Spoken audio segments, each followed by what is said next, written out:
That's Lily. She's helping me out here with the video. So anyway, this is going to be a little bit of ranting and raving about magic classes, why I think games do injustice to magic classes. So let's start off with Neverwinter Nights Diamond. Made a magic class in there, and I died. It was impossible, and it sucked. And D&D is great for those who enjoy it, but I really have an endless amount of disagreement with the D&D system, and it's just not enjoyable for me. I know a lot of people will be like, huh? What are you talking about? But the magic classes suck. I mean, I've done role-playing back in high school that I could never kill anything. It sucks, alright? Let me talk about, before I go into my own stuff, one of the games I like the most, because it's the opposite of D&D, is Oblivion. I played Elder Scrolls 3, Morrowind, and I've been playing Oblivion again. I got pretty far in Oblivion the first time I played it, and I really appreciate its open-endedness, but there's a lack of being able to follow a class line.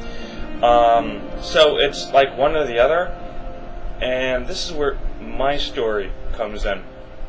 I wrote a book between the ages of 14 and 18 called Quester's Search for the Mystic Mountain, and the DOS program, so it wasn't spell checked, and I'm basically rewriting it before I got online and could, discover philosophy on my own terms. So anyway, this is my idea of a magic class not sucking.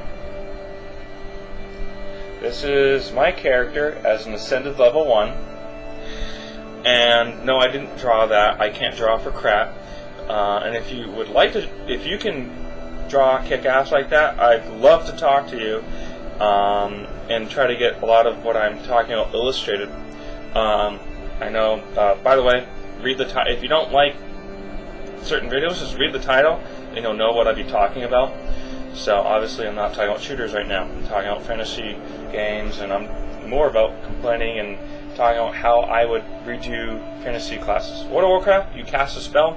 If someone casts a spell against you, if you strap to the left or right, that spell will just follow you wherever the hell you go. That's retarded. That would actually be an enhancement to a spell, not just an effect of the game. That's retarded. That relies, World of Warcraft relies more on leveling. I like Oblivion's approach, the Elder Scrolls approach, at least in 3 and 4. I've never played 1 or 2, of where when you master certain moderate aspects of your character, when you get 10 of those aspects, you essentially gain a level, and then based on your leveling, you get bonuses to certain attributes if you choose those specific attributes. In my system, the way I would set it up, well, let me share with you. You can read more about my system at jabcreations.com. My username, ada.com.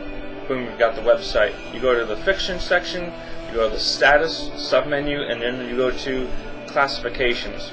And classifications are interoperable of classes, so you can have one or more classifications, which is very, very rare, but you can do it in addition to your one or more classes, and they're basically a special status. Ascended, there's no analogy for an Ascended, but for example, an Eternal, there are 3 classifications in Eternal. A good analogy for an Eternal most of you are familiar with would be Gandalf. Of course, I'm not going to make an analogy to any characters in my story, nor am I going to go over the story of, right now and Unliving. But mine is more of a fantasy genre. Unliving is a gothic type genre classification, and that's more like Diablo. Diablo, the first Diablo, was more attuned to a gothic playing style than Diablo 2, and I like the graphics a little bit more in Diablo 1, or at least in the town. I thought that had more of an effect, where Diablo 2 was more stretched. So anyway, an Ascended basically gives you 10x. I'm going to make a very rough analogy, and I do have a lot of criticisms about this story, Dragon Ball Z.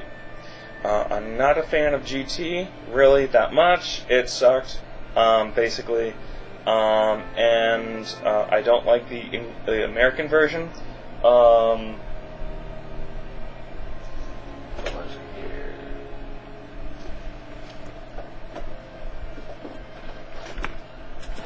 Funimation pisses me off. So anyway, but the basic concept is when you ascend, it's like going Super Saiyan in a rough sense, where you can't stay ascended the whole time. You're still referred to as an ascended, but you have to live up your powers. Now, it's not like, for example, when Goku goes Super Saiyan 3, he could just go, boom, I'm Super Saiyan 3. No, it doesn't work that way. There are, that's one of the things you can master, is reducing the amount of time it takes you to ascend, or to ascend to different levels. One of the very cool things is, you can actually be, I guess you could call it a stealth ascended, where you actually just continue playing it. Let's say you're ascended level 1 and you now have the ability to go ascended level 2. You can just keep on playing ascended level 1, and no one would ever have any idea that you actually have the ability to go ascended level 2. Now, you could master ascended level 2 while playing ascended level 1, but you would have reduced effects. The benefit to that is, though, is that if you are in a specific situation where you need to use ascended level 2, you now have the element of surprise, basically going from 10x benefit to 800x benefit over your base character class. So, the regular classes, everyone starts off as a rover class. If you go to Fiction Status Classes on my website, you can read about rover, and there are your magic and non-magic classes, ranger and sorcerer. Now, sorcerer is an independent class. So if you learn spells and you start casting spells as a rover, you automatically skip ranger and go to sorcerer.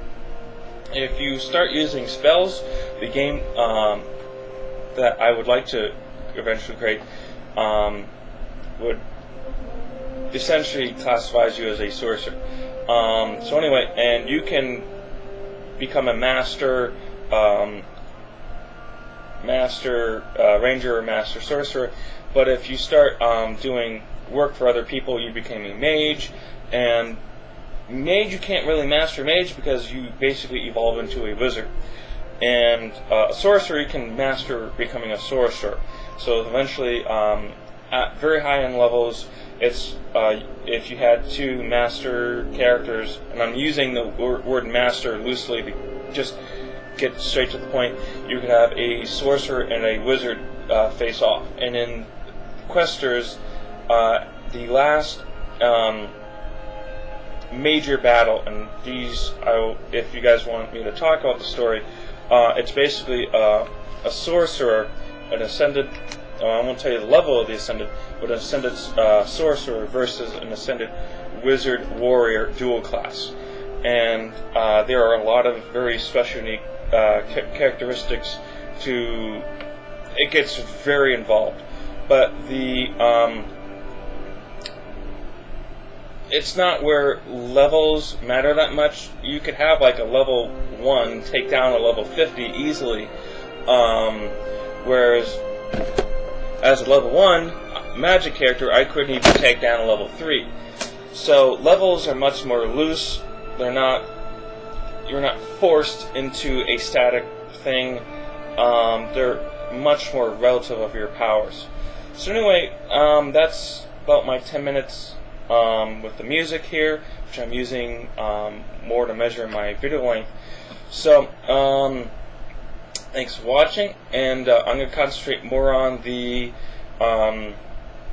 fantasy genre type games. I'll get back to shooters when I have a second power supply here, once I'm more educated on the inner workings of how all the power is supposed to work, and the amps and the watts and all that. So thanks for watching, and I'll see you guys later.